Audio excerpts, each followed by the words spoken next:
Picture this. It's the height of the Cold War. The world is divided, teetering on the brink of nuclear annihilation.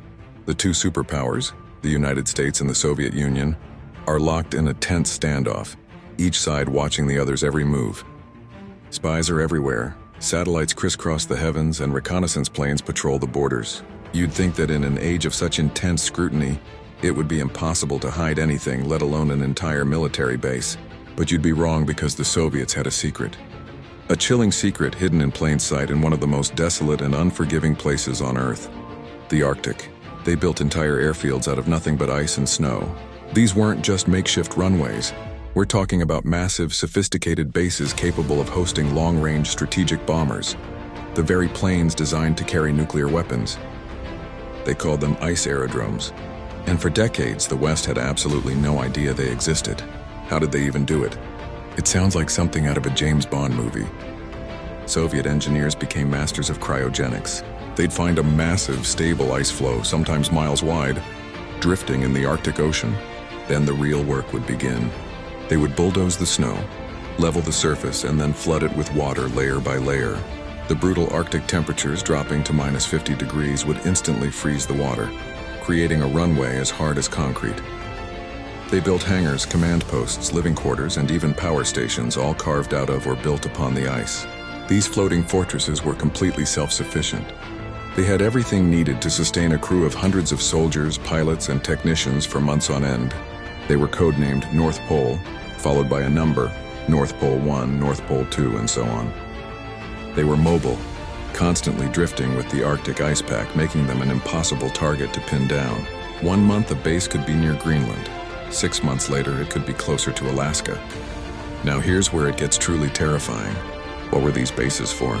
Their primary purpose was to act as a launch pad for a surprise first strike. The United States had built a network of early warning radar stations across Canada and Alaska, the DEW line, designed to detect incoming Soviet bombers flying over the North Pole. It was America's tripwire, but the Soviets had found a way to bypass it entirely. From these secret ice airfields, Soviet bombers like the giant Tupolev Tu-95, nicknamed the Bear, could take off and fly south, coming in under the radar, completely undetected. They could strike deep into the heart of North America, hitting targets in Canada and the United States before anyone even knew what was happening. It was the ultimate strategic advantage, a dagger held to the throat of the West. Imagine being a pilot on one of these missions. You're living on a giant piece of ice in the middle of nowhere, surrounded by blinding white and utter silence except for the howl of the wind. Your mission is to be ready, at a moment's notice, to fly a plane carrying nuclear Armageddon into enemy territory.